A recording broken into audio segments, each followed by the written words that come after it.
Dillian the Body Snatcher right here. It's a champ. Big up to Sporting Icon. Subscribe. Otherwise, I might pay you guys a visit. Right, so Eddie Hearn has revealed the plan for Dillian Whyte this year. At a minimum will be the Alexander Povetkin rematch, March the 6th, and then going into a Deontay Wilder fight. These two fights are the priority for Dillian Whyte. This is the plan. Now, me as a heavyweight boxing fan, of course, as a big fan of Dillian Whyte, and of course Dillian's my pal, I would love to see these two fights. And especially if Dillian wants to get the win over both of these guys, would cap an incredible 2021 for me on a personal level. Especially if you to throw in the two Joshua Fury fights as well. What more could we really ask for? That would be absolutely epic, in my opinion. Now, I know some people that don't like Dillian Whyte. It is what it is. In fact, I'll text Dillian right after I finish recording this video. I'll see if I can get him on the channel either today or at some point this week to discuss both of these fights, plus some other things, again, to clarify certain situations. And the reason why I'm going to get into this next part is because automatically I know what people are saying. In fact, every time I do a Dillian Whyte video, I get the same comments from the same people who are either misinformed because they don't know the truth or they just don't like Dillian Whyte. It is what it is, okay? But I know automatically people will say, well, he ain't going to fight Deontay Wilder. He's already ducked Deontay Wilder. He's already ducked Luis Ortiz. He's ducked Kubrat Pulev. He's ducked Dominic Breazeale. Now, those four specific guys right there, I'll cover real quick. Again, facts, by the way. I've seen the receipts for all these. Deontay Wilder was offered numerous times to fight Dillian Whyte. He didn't do it. Even turned down $7 million. Or maybe even pounds, I don't know. I think it was dollars. $7 million. Wilder sent Dillian Whyte a personal message to say, I'm going to freeze you out for the next 2 years. It was Wilder who ducked Dillian Whyte. Whether you believe Wilder wins or Whyte wins, either way, that's what happened. Okay? Yes, people can say, but Wilder, he said that he will fight Dillian Whyte, providing Dillian Whyte fights Luis Ortiz and beats Luis Ortiz. Dillian Whyte said, okay, let's do that then. In fact, I'll go one stage further. I knock out Luis Ortiz, then you fight me next. You don't fight anybody else, you fight me. Wilder refused. Refused.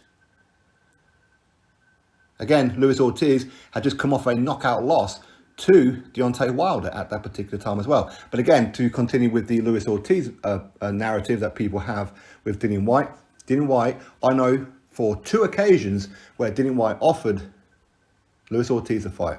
The first one, and I'll say this for a fact, it was off record that I spoke with Dillian about it, when I said to him, so who is it that you're fighting next? This was about 3-4 days before he announced the Joseph Parker fight. I said, so who is it that you're fighting next?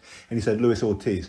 We're just finalising the details right now. Everything's agreed my end, just waiting on Ortiz now. Should be done. We'll have a press conference in a couple of days' time. Ortiz pulled out, which is why Dillian Whyte ended up fighting Joseph Parker last minute. Ortiz also was offered $2 million to fight Dillian Whyte as a headliner at the O2 Arena pay-per-view instead of the Derek Chisora rematch. Ortiz again turned it down. Fact, not opinion, fact. I know people say, but didn't he pulled out of the WBC ordered fight with Luis Ortiz? Yeah, for the secondary mandatory. See, people forget that part. Secondary mandatory. Secondary. Ortiz had just come off a knockout loss. Secondary mandatory meant not for another 18 months will you get your world title shot. Maybe even longer. And as it turned out, it would have been longer. Okay? Is what it is. With Kubrat Pulev, again, people still have this lie or delusion, I don't know which one it is, that he ducked Kubrat Pulev. Pulev won the purse bid, but couldn't provide the funds. Eddie Hearn, Dillian Whyte, went back to Pulev and said, I'll tell you what, we'll give you the 1.7 million that you won the original purse bid with. We'll give you that, but you fight us here in the UK. Pulev turned it down. Turned it down. Also with Dominic Breazeale, negotiations were ongoing. Dominic Breazeale pulled out of that fight to go fight Wilder, which was kind of fair play, really. It was A, for the world title against Wilder, and B, against a guy who at the time he didn't like. So I can understand why he pulled out, but either way, Dillian Whyte didn't pull out of any of those. Again, for those who want to say he turned down opportunity against Anthony Joshua, again, look at my last interview with him. He explains why.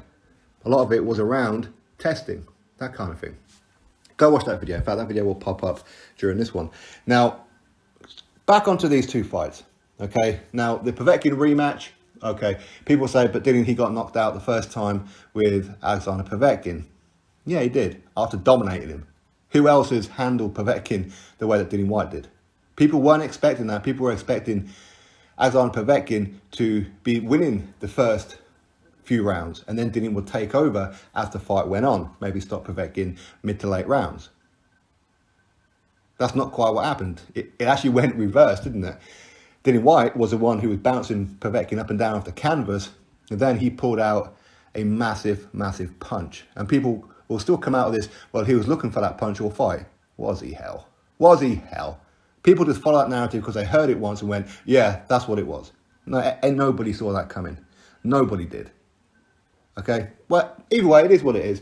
People can believe whatever they want to believe. People say because Mark Tibbs wasn't in the corner, he should never got rid of Mark Tibbs. Mark Tibbs, again, he's a good friend of mine. I speak with him regularly. I know the truth why they split up. I know the reason why Dillian left Mark Tibbs. It ain't for me to tell anybody. It's not for me to tell Mark Tibbs because even Mark Tibbs don't know. So again, people out there who want to say, well, I know why they split up. Unless you spoke to Dillian directly, you don't. You just don't, okay? Now, would it have made any difference? Maybe, I don't know. I really don't know. Would having David Caldwell in that fight last minute, did that go against Dillian? I don't know. I really don't know. Either way, in the rematch, we'll find out. Will it still be Xavier Miller? Will Dave Caldwell be in the corner as well? Will somebody else be in? I don't know. These questions, of course, I will ask Dillian when I speak to him.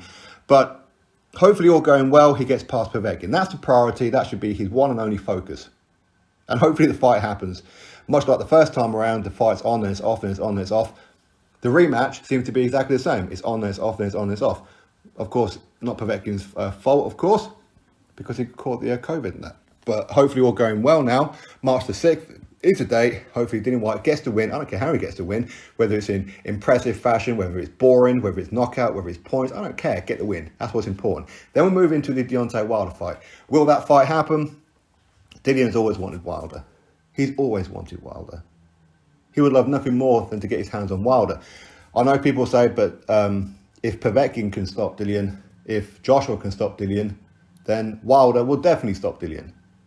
Both these guys have to go through hell in order to stop Dillian. Can Wilder go through hell?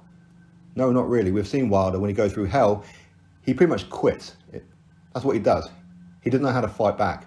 Dillian Whyte said to me time and time again, this is how you beat Deontay Wilder. You pressure him because you don't like it around the whiskers. That's exactly what it was that Fury done. Dillian has been telling me that for the last 3 years.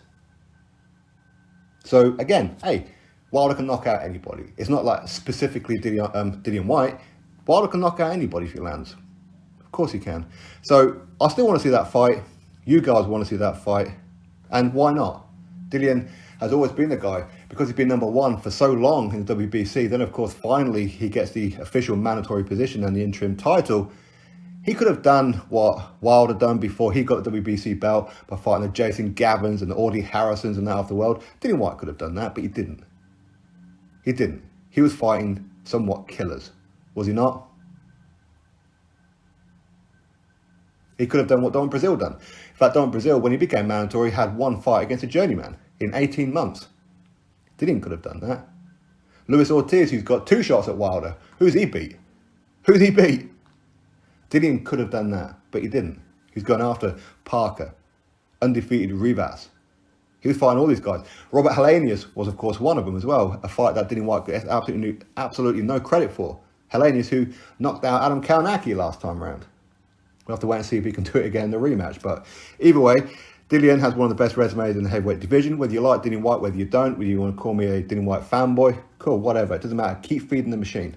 Keep feeding the machine. That's all you got to do. And whether you like him, whether you don't, whether you believe in him or whether you don't, 2 fights. If you're a boxing fan, you will watch. You'll have an opinion on it and you'll watch it, won't you? Of course you will. Anyway, you drop your thoughts below as to whether or not that these 2 fights would really, really interest you. On top of course, the Joshua Fury fights back-to-back as well. Add these 2 fights to it as well. 2021, as far as boxing is concerned, provided it all goes ahead, would be pretty spectacular, wouldn't it? Of course it would. Anyway, drop your thoughts below. Click thumbs up, subscribe. Catch you all in the next video.